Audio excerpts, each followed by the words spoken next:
Welcome, Sarah, to the Happier at Work podcast. I'm absolutely delighted to have you on today. We connected through Chris Pinner and one of his fantastic events. He was a past guest on my podcast as well. Would you like to introduce yourself to listeners? Yes, absolutely. Thank you so much for having me. And it's just delightful to speak with you again. I think we have a real connection because we have a shared passion for change in this world. And it's always lovely to Absolutely. build armies, as I always say, to really build armies for change, for positive change. So an introduction to myself. I am Sarah Restall. I'm the director of the InsideOut Charter, which is a part of the InsideOut Leaderboard, which is a social enterprise dedicated to tackling the stigma attached to speaking about mental health problems, specifically in the workplace and with a real focus on senior leaders. And the reason behind this is because without senior leadership buy-in or without an agenda being led by senior leaders, you cannot get true cultural change. So essentially, and I always say this to people, I am not a mental health expert because I am not a clinical psychologist, but I am an expert in cultural change, and I am an expert in looking at how to really tackle the stigma in the workplace where it comes to mental health problems. Just a tiny bit of history. I know I'm from New Zealand, but I actually have been in the UK for 15 years, and I work from Margate on the coast in Kent, where I am also a working artist. And it's important to know that about me because I really believe in that balance between being this corporate businesswoman and also being this kind of person that creates a bridge to another universe through art. And it's a wonderful thing. Oh, I love that, Sarah. That's brilliant. I never made it to Margate when I lived in London, but it was always kind of one of those places that was on my list and that I would really love to have gone to see. But maybe someday, when the travel restrictions lift and when we can actually travel again, maybe I will finally make it over there.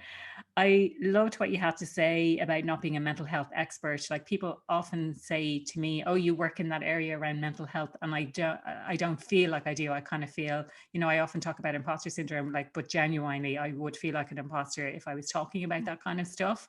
My background is more in organizational behavior, and not even organizational psychology. And I loved as well what you said about this focus on senior leaders, because I think that is crucially important. And, if you want to drive that change, it's about showing, well, what is the impact of that change that we're actually making in the organization. And maybe that's where we start. In relation to driving that change, like what have you noticed? And maybe it's either looking at tackling things at that more junior level versus the senior level, and what the difference, like the big difference that makes, or if there's a specific impact that you have seen in, like, what happens when senior leaders address these kind of issues in the workplace. Well, I think if we strip it back and we kind of we talk about it as being a cultural piece, Okay. and because mental health, physical health, well-being in general in the workplace is it sits on the culture. And so I often kind of give it an analogy, and I say, okay, imagine that the workplace is like a buffet or a smorgasbord. You've got lots of different dishes that are sitting on the table that you can select from and pick from. But what you need before you put that smorgasbord down of these different things that people can select from and choose from is a really good table. And that table is the cultural piece. And the cultural piece is driven by senior leaders. Now, whether or not that's driven by somebody that sets it up in action right from the get-go and is the CEO and that sets it off the time. So as an example, I often lean back on Unilever as being an excellent example of setting that cultural tone. So over 100 years ago, Mr. Lever from Unilever, Yeah. first name not Uni, set up set up Unilever with a vision that the staff that he would hire, like this was written down 100 years ago, the staff he would hire would be treated well because he truly believed that that would help. That culture of family was really important to driving his business, and that people would get and give and take. John Lewis, again, first name John, last name Lewis, John Lewis, as well, setting that culture of giving people ownership. Now, when you look at these businesses years and years on, what you've got is a really firm table a culture of taking care of staff that has driven their business performance up for them to be some of the top businesses that are still incredibly successful and globally successful, and have a track record of being good businesses for their staff and for their employees. Therefore, they're more attractive to attract people to come and work for them, and their retention is fantastic. So these are the really good examples of that longevity, of culture being that long game. And then there are other examples of, say, businesses that have worked. I just off the top of my head, I work with a guy called Luke Kite, who works for a very small organization called Redico. Now, I know Luke, yeah. Luke, Yeah. Luke is superb. What I love about what Redico did is that they started off as a startup thinking that they were doing all the right things. And they did a like 360 survey a year in, thinking, oh, we're going to smash this because we go out to pub and we have a fun time, and Yeah. we're really performance driven and we'll smash this 360. And when the results came in, they realized they needed to really have a look at what they were doing again and redesign it. And that was from a senior perspective, from a cultural change perspective, where they were saying, what we need to do is work reflectively, listen to what our employees are doing. We want to keep them. We want the business to perform well. In order for it to perform well, we need our staff to be on board and happy and engaged. And they really kind of looked at experimenting with ways to do that, to drive that culture. But again, from that executive team, the culture needs to come and be set and be delivered by the executive team, by the CEO, by the director. If you're a two-man team, if you're a 50,000 strong place, you need the senior team to be standing up and saying, we're setting the culture here. And the culture means we want our staff to be well physically and mentally. We want our staff to be well socially. There's lots and lots of things that kind of play into this. Sorry, I could go, you know me, I could go on about this for 100 days. That's my absolute passion. Yeah, no, brilliant. I love it. I love those two examples that you used. I haven't actually heard those used in that context before, but I really like that it goes back such a long time. When I lived in London, Unilever were actually one of my clients, and I loved going there. They merged, I think, 3 different offices. And so, there was a bit of a transition period. But yeah, wonderful client to work with. Absolutely. John Lewis, definitely, it's more of a UK brand than being all that popular in Ireland, but definitely I can resonate with that. And the John Lewis ad is obviously very popular every year, but this idea of treating staff well, I'm glad to hear that it has gone back so long, that it has this knock-on impact then on attraction, being able to attract people. I think that's so important. Like, do people want to work in your organization? That's kind of a simple thing, but if you want to attract people to work and have employees working there, which you kind of need people to work in your organization if you want it to grow, and being able to retain staff then by building on that.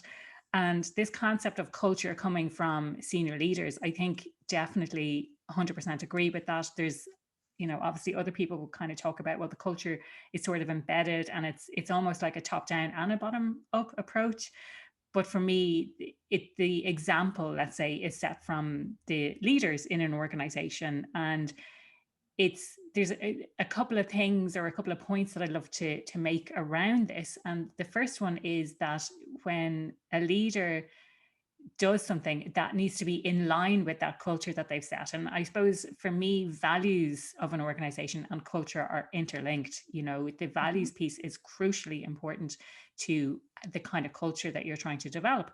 And therefore, if a leader is seen to be going with those values, then that's brilliant. And people can see the values in action. But if a leader is seen to go against it, then it's kind of a signal that actually the values that they talk about and the behaviors that they talk about and the culture that they're trying to set, they don't really matter here. They talk about it, but they don't do it. It undermines it if there's totally. no modeling. And that's one of the things. So within the charter that we do, so just to kind of talk about a little bit about the work that I practically do with organizations through the charter, because it really rests heavily on what you were just saying there. Just as a bit of background, before I worked for the InsideOut Leaderboard, I worked for 4 years at Mind on the workplace wellbeing team, and I was a program manager for the Time to Change campaign, to support Time to Change as a campaign with employers. And what you're talking about is that bottom up, top down kind of thing. So at Time to Change, our focus was really on engaging it as a grassroots movement. So that was that bottom up kind of rising up through the campaign. And I would work with hundreds of organizations to support them with an action plan to deliver that cultural change from that grassroots moment. We were really working with engaging champions in the workplace and saying, actually, culture belongs to everybody in the organization. And so definitely it was very, very true.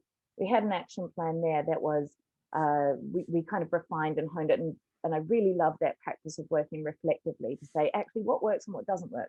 How do we know? How do we measure that? How do we then change things and reflect so that we're not being brittle in our approach?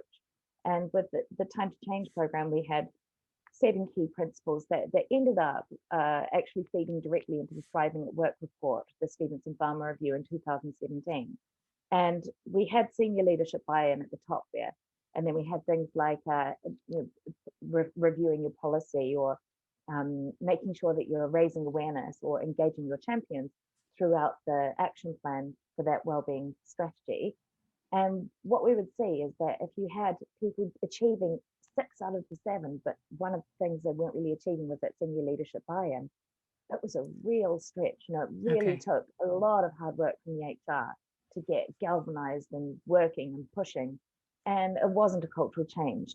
And then you'd find an organization that would be completely driven by senior leadership buy-in and maybe do one other thing, and you would see a measurable cultural change.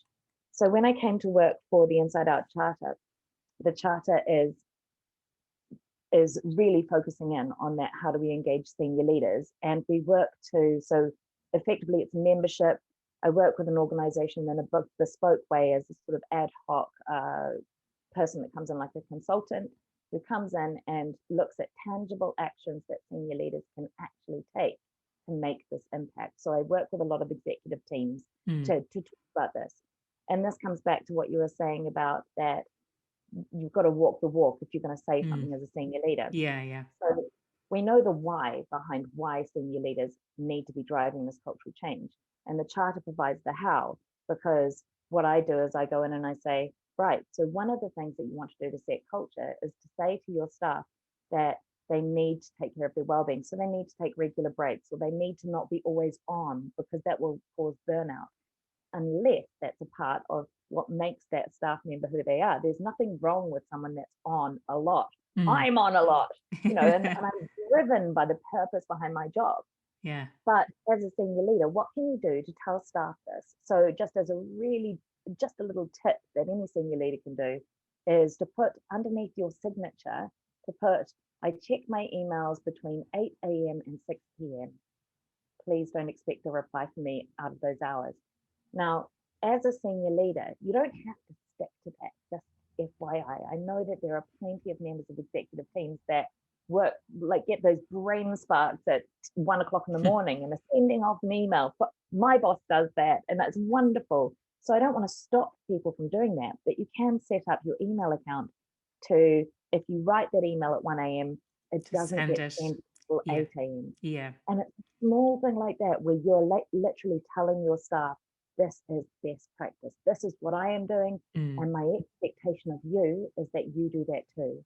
And it's a really nice thing to do. Paul Farmer at Mind used to do that, and I loved it. And it really sets that scene. And as a top tip for a very simple action that takes very little effort on your part, you're really sending a clear message. Yeah.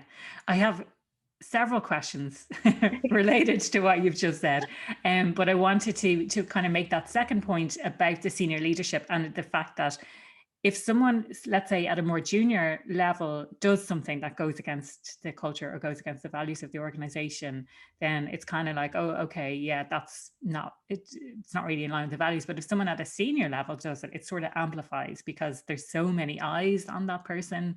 They're so visible in the organization, I think. So that was the second point that I wanted to make in relation to what you had said earlier. Now, a few questions to drill into from what you've just said now. So when you're at Mind and the missing piece in a lot of cases was not getting senior leadership buy-in. And that's kind of the first area I'd love to ask you about. The second area is, when you're in your current role, is it that you exclusively work with senior leaders who have already bought into this concept and the importance of the work that you're doing? So they're the kind of two questions that really spring to mind initially, that I'd love to explore in a bit more detail. In both roles, really work. And actually, I mean, the funding for the Time to Change campaign, which, by the way, was the longest funded program in the UK, which I'm so proud of, because I'm so passionate about the work that we did with Time to Change. Yeah. And the change that we saw across communities, community-driven, school-driven, government-driven, like, it was wonderful. But I think that what you have is, this was before COVID as well, what you'd find is exhausted HR teams kind of being given that role. So lots of organizations, all organizations have a different version or a different way of taking care of the well-being of their staff. Some organizations don't have an HR team. They might have somebody in HR. They might have somebody, and I would often be working with someone in HR, so that it would vary. Sometimes I'd be working with the head of occupational health. Sometimes I'd be working with the head of diversity and inclusion. Sometimes I'd be working with a line manager who had lived experience, who was just passionate about trying to do something for their colleagues. So it would vary who I was working with. And that meant that it would vary how much we could get that board level buy-in to put it really on the agenda as at a board level. Yeah. So, and that would make it really hard for it's really asking a lot of a line manager who's passionate about making sure that their staff are okay because they've experienced something, and looking for any avenue of help or support. And so obviously I'd be like, I'm here for you. And it's really difficult. Whereas with the charter, I think it's we don't just typically with the charter, I tend to still work with that same person, head of Oc Health, head of diversity and inclusion, head of HR, or because I think that we've kind of progressed and evolved as a workforce over the last 6 years, that there are these roles, and this is a strand now in their strategies. But yeah, I'm working with people who will approach me and say, I really want to do something with mental health. I heard you speak at an event, or I heard this podcast that you were speaking in, and I feel like we need to get our senior leaders engaged. Can you help me? And so often I'll come in at that point.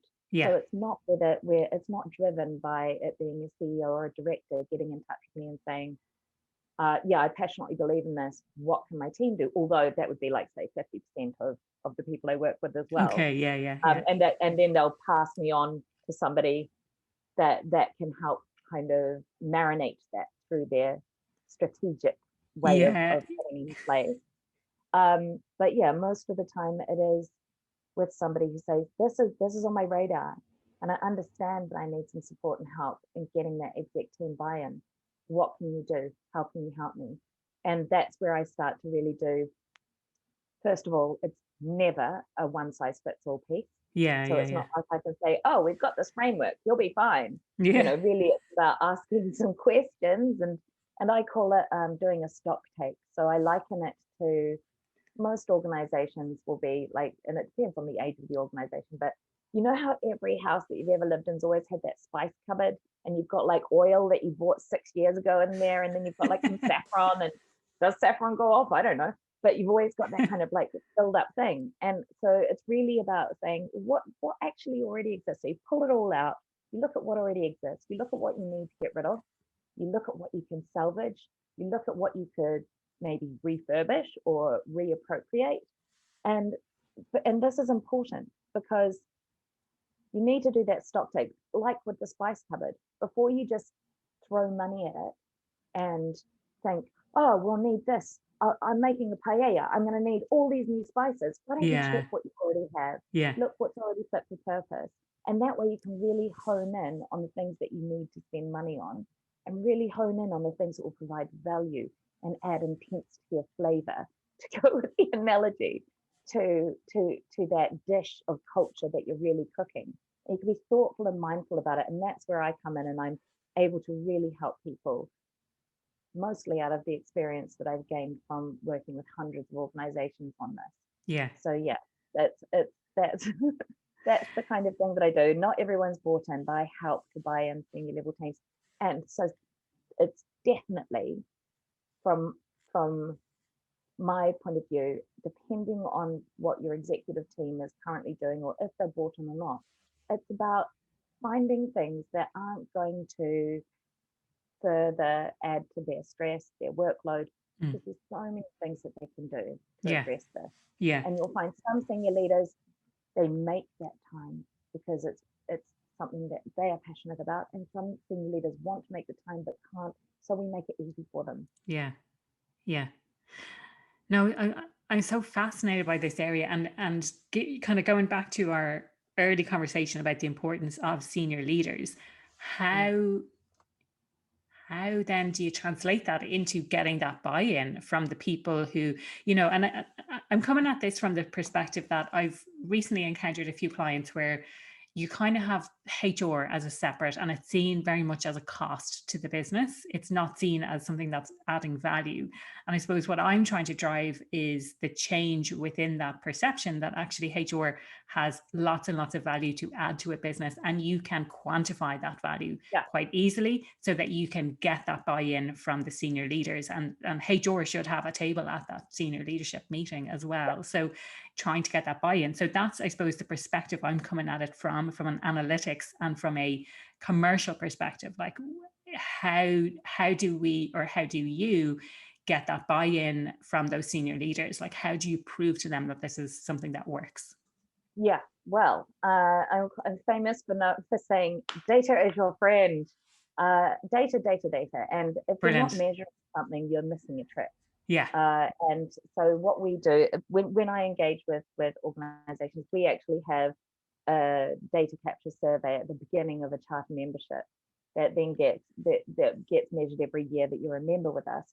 And in itself, that's not enough data, but it's something, it's a start to actually measure that journey. And then in addition to that, I would recommend that organizations do, we are survey wary. So maybe you can stitch it into an existing survey that you run, a staff survey that you already run, or be really aware that we're survey wary. So make a 5-question survey. Come to someone like me or to you to say, what kind of questions are really going to get the data set that I might need for my business case? And the evidence is continually out there. You can look at evidence from Deloitte. So again, I'm going to mention Thriving at Work. It's a report that was commissioned by Theresa May in 2017. And it was originally commissioned to really address the idea of what is the cost of mental ill health to the workplace.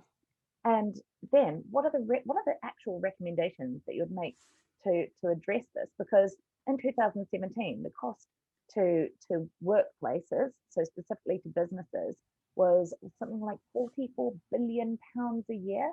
Now that's been going up and up and up over the last 10 years. Yeah. Billion pounds. That's crazy.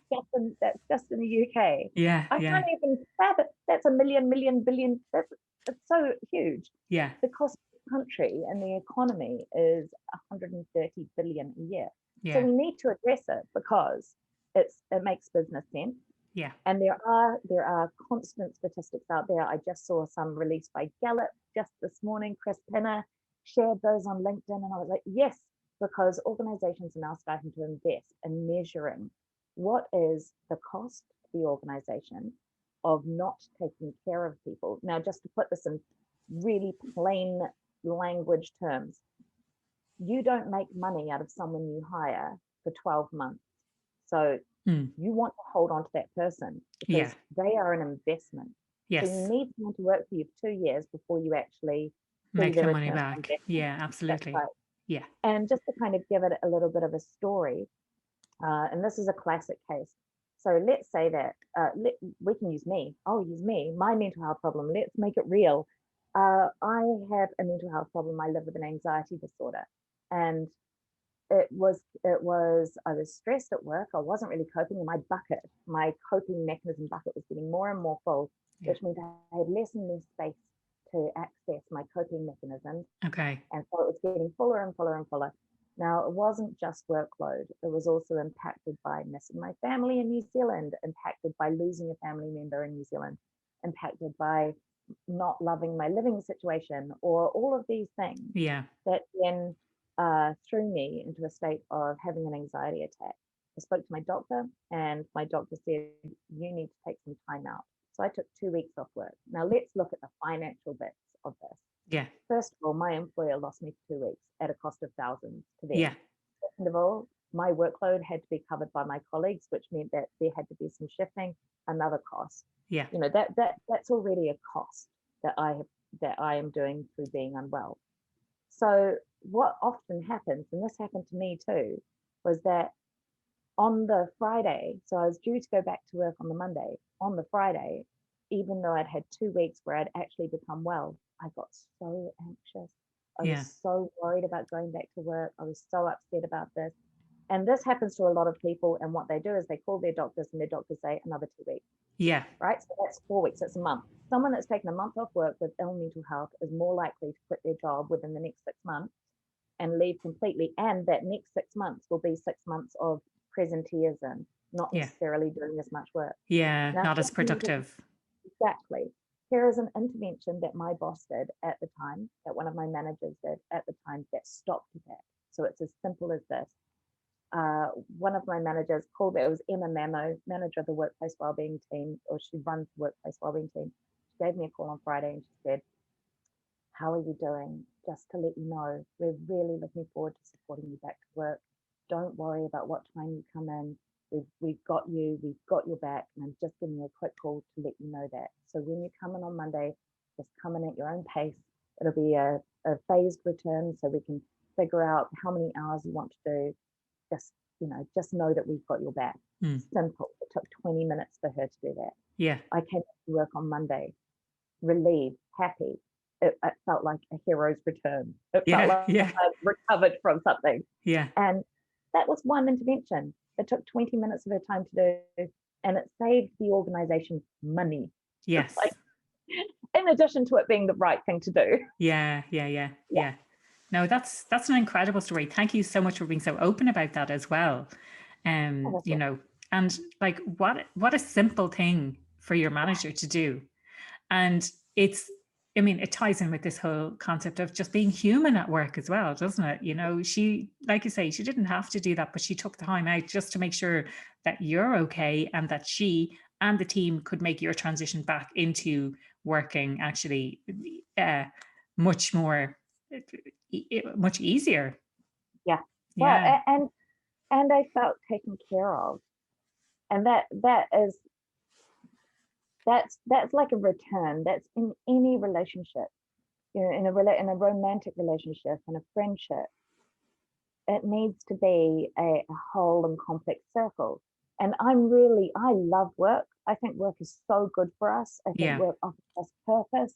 Work gives us opportunities. Work allows us not just opportunities financially, but opportunities to meet people we would never meet before. Yes. And that's a wonderful thing. It expands our horizons. Yeah. So it's so good for us. It's so good for our well-being. Mm. It provides so much more than just being this tin can that you clock in and clock out of. Yeah. To pay your rent.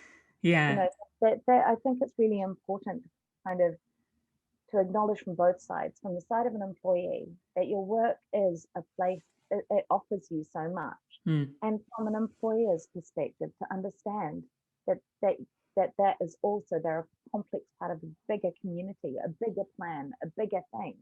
And that's something to be embraced, because that it's a beautiful growing tree. Yeah. It's very good.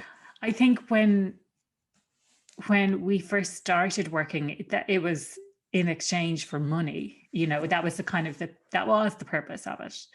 And for a long time that remained, like you go to work to earn money to live, essentially. And now the focus has shifted a huge amount to work being an integral part of our lives and giving us that sense of meaning and that sense of purpose. So I think it's really important to recognize that.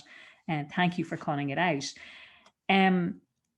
I suppose, like, one of the things that sprang to mind when you spoke initially about the what is the cost of ill health to the workplace and shared your story.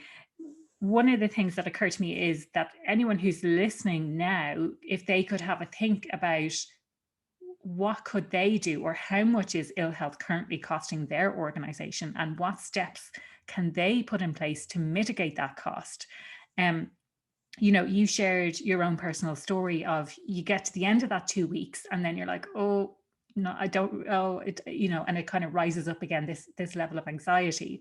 And while I don't have direct experience of that, I have heard anecdotally from friends who have experienced that. So your doctor signs you off for 2 weeks, and then you get another 2 weeks, and then you get another 2 weeks, and you know, and it could kind of spill on for a long time. And very interesting then that if that does happen in the workplace, that person is more likely to leave the organization within 6 months. I didn't know that. And it's not something that I had particularly thought about, but really, really interesting. So it's really important to understand that, like, what is actually going on in your organization.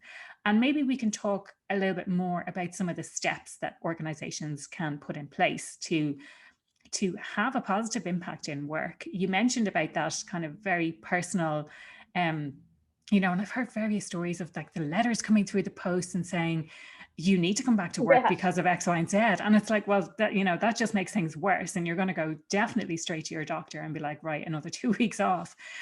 What are some other things, other steps, some practical things that people can do to support mental well-being at work? Well, I think that there are some things that you need to do right from the get-go. So one of the things that I would do is really focus on your line managers. So if you're thinking right now, I would like to do something, but I don't know how, you have line managers.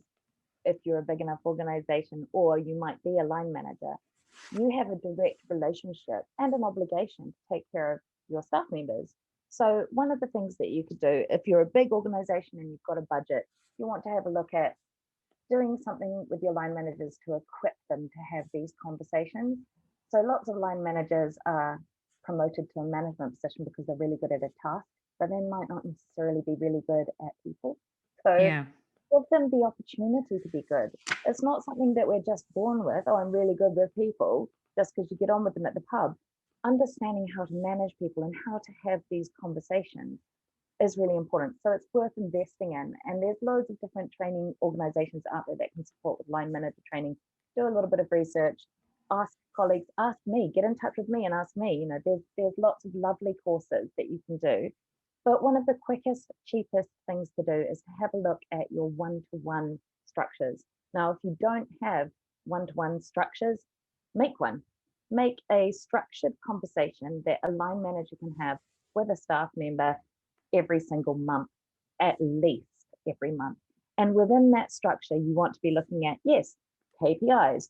How are you doing? What's your workload like? So all of those kind of questions need to be in that structure. But at the very beginning, why don't you have a question that asks, how are you? On a scale of 1 to 10, how's your form? We run something called Form Score, which is absolutely worth looking at. Rob Stevenson, who is the founder of the InsideOut Leaderboard, also runs something called Form Score, which is where every single day you check your form, you think about a bunch of key things. So how well did you sleep? How are you feeling mentally? What are your finances like? What's on your mind? So it really helps you to kind of hone in on where do you fit on a scale of 1 to 10, 1 being really terrible, absolutely seek help, 10 being top peak form, and just take a note of it every single day. You will start to notice yourself what impacts you. Is it that sleep definitely impacts you, or is it a lack of exercise? But also you'll be able to use that scale to communicate with your line manager about what impacts you, how you're doing. Your line manager is able to say, hey, last month you were at an 8 and this month you're at a 6. What's going on? Like, is there anything that the organization is doing to impact that? Is there something that we can do, especially remotely? Oh, what can we do to make sure that this is happening? Are you a 6? And you might find that your staff member says, oh yeah, no, I'm just sleeping really badly because my baby kept me up all night. So I'm not able to get outside because I'm exhausted.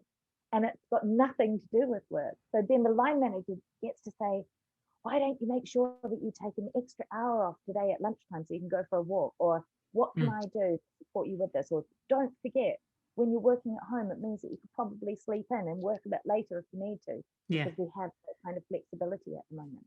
So there's, these are the kinds of things that you can do, but only if you're able to have those conversations. So you really need to think about how do we make it easy for people to speak about, and that's where the cultural piece comes in. How do you look at making it easy for people to speak about? I hope that is one practical tip that you can take away, because it does sound like, when I say it's a cultural piece, it does sound like it's a really big job. It's not. There's lots of little things that you can do and start to implement that make it an easy job.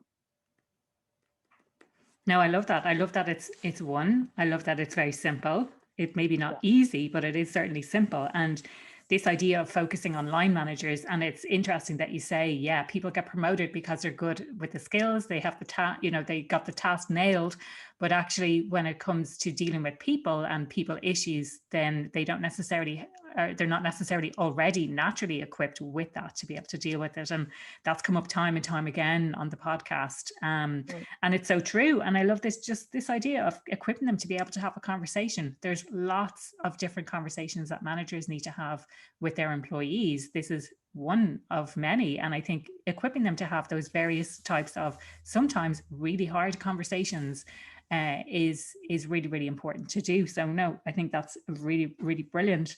And just this asking of how are you? And, again, this has come up not necessarily on the podcast, but in various conversations that I've had where people, in Ireland, we have this, we typically say, grand, how are you? I'm grand. And that is like the kind of generic response for whether you're feeling well, whether you're feeling not so well. It's, how are you doing? Oh, I'm grand.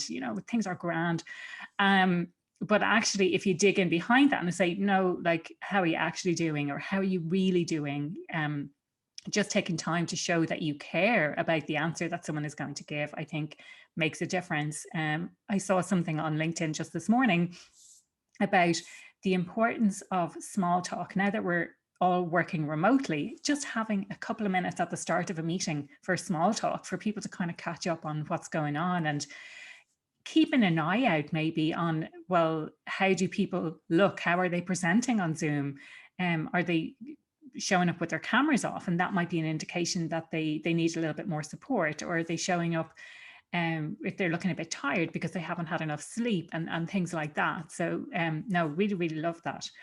Is there anything else that you would like to get across today, that you would like to share, based on creating happier workplaces, based on creating more awareness around mental well-being and mental health at work? Yeah, I think what I'd like to get across is it might seem like a big task, but it's not. Yeah. It's lots of incremental tasks. Yeah. So it's not an insurmountable mountain. Yeah. So if you think about it, it's not insurmountable. So if it's terrible, it's not impossible to change. Yeah. And there are people out there. I will help you. If you want to get in touch with me, I will help you. I'll have a phone conversation with you. There's things that will cost you money, and there are things that won't. But I think that in the first instance, think about it as being, if you don't start looking at it, then that doesn't make the problem go away. Yeah. You're just hiding away from a problem that's going to cost your business money. It'll cost your business money, but and I always really push this, because I am a business strategist. I am a corporate business strategist. I do that. I look for what's good for the business, and I often say, do it because it's good for the business, because it is. You'll get your return on investment, but also do it because it's the right thing to do. Do it because it's not just a machine that with cogs that you have to service. It's also human beings and their lives. People. It's creating a more human environment and a happier workplace, you might say. And there's definitely something to be said for, I've talked about this a lot with Rob before, so both of us are quite driven by this sense of purpose.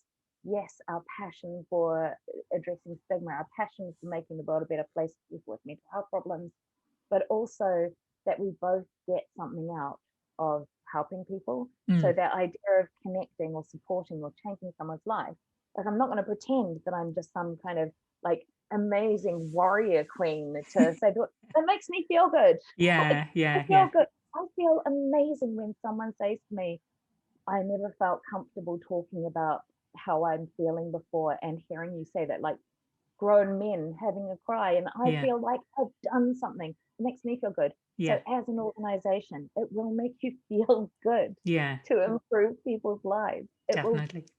It makes us feel like we have a sense of purpose. Yeah, It's essential to feeling good. incredible.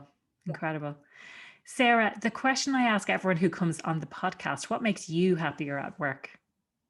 Right. So I've been thinking about that, because I'm really aware that I'm coming at this, and I really want to make a point of this. I am coming at this from a point of privilege. I am coming at this from a point where I am not a frontline worker. I do not work in an abattoir. I do not work in a hospital. I do not work as a driver.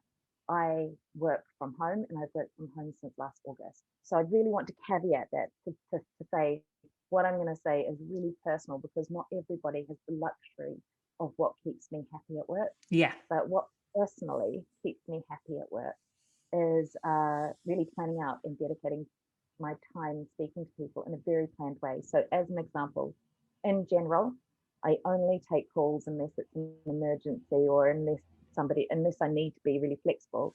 Tuesday, Wednesdays, and Thursdays, that's when I book all of my calls. mm. So I have Mondays and Fridays to be as flexible as I want to do things like podcast, or to catch up on something. So I always know I've got a day when I can really write something out. Yeah, You know, that's sacred to me, because it helps me plan my week. So only booking calls those 3 times a week. I also know that I don't book a call if I can help it before 10 a.m. And it's not because I love a sleep in. I don't. I love to wake up at 6 o'clock, boom. But I love to do something for myself between 9 and 10 in the morning. So that would be going to the gym. That might be going for a bike ride. That might be getting some chores out of the way. So I generally work from, say, 7:30 in the morning until 9, and then that's when I like to take my break. So I generally book calls after 10, Tuesday, Wednesdays, Thursdays. And I am a massive fan of booking a walking meeting. oh So if yeah, so I try and get at least one or two a weekend, where it's with someone that I've met before already. So when we do our next meeting, I'm like, shall we go for a walk? And we both on the phones. I'm walking on my walk, they're walking on their walk, and we're doing something really good for our bodies, yeah, our minds, being in nature, which, by the way, nature and environment is a theme of Mental Health Awareness Week in May. So being in nature is so good for you, and you're getting your steps up, so which you would like. yeah. Yeah, so really planning my weeks. I don't do things